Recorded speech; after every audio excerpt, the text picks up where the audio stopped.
बिस्मिल्लाहिर्रहमानिर्रहीम। बोलते कालम के साथ मैं आमिर रज़ा खान और आज दो खुशखबरियाँ हैं और दोनों दिफाई नुक्ता नज़र से बहुत अहम है। एक तो पहली खबर आप ये सुन लें कि पाकिस्तान जो है वो JF-17 थंडर ब्लॉक 4 बनाने जा रहा है। जी हाँ, 4.5 जनरेशन का ये जहाज़ होगा, यानी नियर टू 5 जनरेशन एरब जो फाइटर प्लेन्स हैं उनके होगा।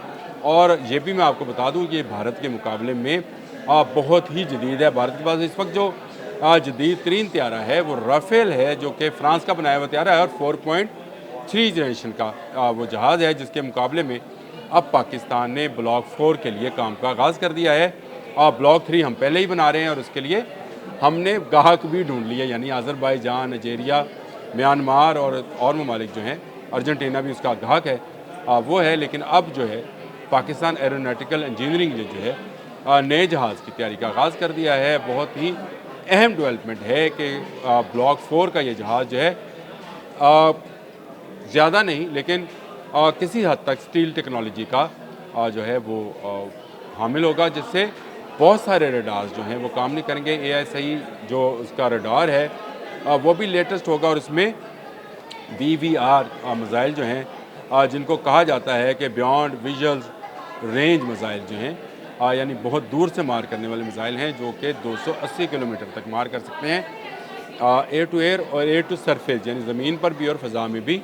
मल्टी रोल जहाज़ है जिसकी तैयारी का आगाज़ और डिज़ाइनिंग का आगाज़ जो है हो गया है। बहुत बड़ी खबर है और ये खबर इसलिए भी अहम है कि इस तैयारे का जो कंपैरिजन किया जा रहा है, जो इसका मुकाबला किया जा रहा है, वो F-16 के साथ किया जा रहा है। आपको पता है कि अमेरिका जब F-16 देता है तो उसमें शराइत लागू करता है। जो उसने इराक़ को दी उसमें उसने जो है कहा कि वो इसराइल पर हमला नहीं कर सकता, और जो हमें दिए उसमें उसने कहा कि वो भारत पर आप उस पर भारत के ख़िलाफ़ उसको इस्तेमाल नहीं कर सकते। तो इसलिए ये F-16 जो है हमारे लिए और इराक़ के लिए कुछ सफ़ेद हाथी से कम नहीं हैं।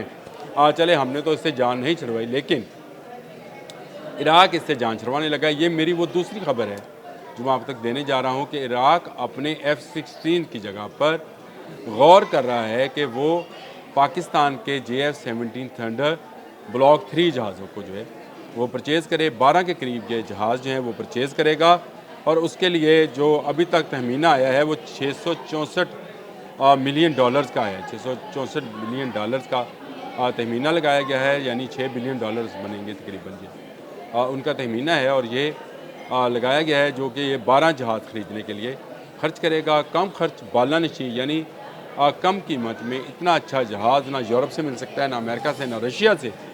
इसलिए इराक़ी हुकाम ने यह फ़ैसला किया कि क्यों ना अपने दोस्त मुल्क पाकिस्तान से ही इन जहाज़ों को ले लिया जाए और इन पर कोई पाबंदी नहीं होगी कि वो इसराइल पर अटैक करें या किसी और पर अटैक करें।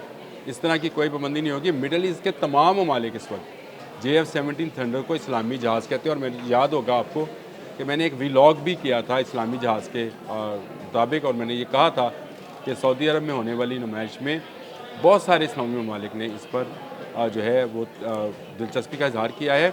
अब तक 5 ममालिक जो हैं वो तो इस जहाज़ के बाकायदा ख़रीदार हैं, यानी 5वां जो है अब इराक़ बन गया है। इसके अलावा Azerbaijan, Myanmar, Nigeria, Malaysia, Bangladesh ने भी अपनी ख्वाहिश का इजहार किया था। सऊदी अरब भी इस बारे में सोच रहा है कि वो अपनी फ़िज़ाइया में पाकिस्तान का JF-17 थंडर शामिल करे।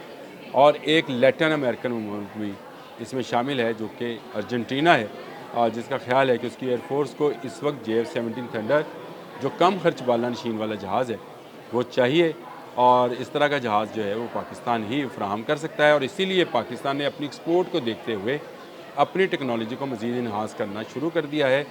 इसमें इंजन का जो मामला है वो चाइनीज़ इंजन होगा या रशियन इंजन होगा, ये बाद में सोच लिया जाएगा। लेकिन इस वक्त पाकिस्तान डबल इंजन जो है ब्लॉक 4 का जहाज़ बनाने जा रहा है। JF-17 thunder block 4। हम ब्लॉक 3 पर ही लुटियाँ डाल रहे थे, लेकिन पाकिस्तान के दिफाई माहिरीन जो हैं और एरोनॉटिकल इंजीनियर जो हैं वो आगे सितारों पर कमेंट डाल रहे हैं। 4.5 जनरेशन का जहाज़ बनाना पाकिस्तान जैसे मुल्क के लिए, जिसको समझा जाता है कि शायद उसकी वो दिफाई सलाहियतें नहीं हैं जो तरक्की याफ्ता ममालिक की हैं, लेकिन पाकिस्तान एक तरफ कान के जो प्रोजेक्ट है उसमें काम कर रहा है, दूसरी जानब उसने JF-17 थंडर पर काम किया है और उसको 5th जनरेशन का जहाज़ जो है J-35 वो चाइना से मिलने जा रहा है, तो कौन मुकाबला करेगा इन हालात में पाकिस्तान का, जब उसके पास अपने बनाए हुए ऐसे जहाज़ होंगे जो दुनिया भर के तमाम जहाज़ों का मुकाबला कर सकते हैं। भारत तो सोचे भी ना कि वो पाकिस्तान का मुकाबला कर सकेगा। आज के लिए इतना ही। अल्लाह हाफ़िज़।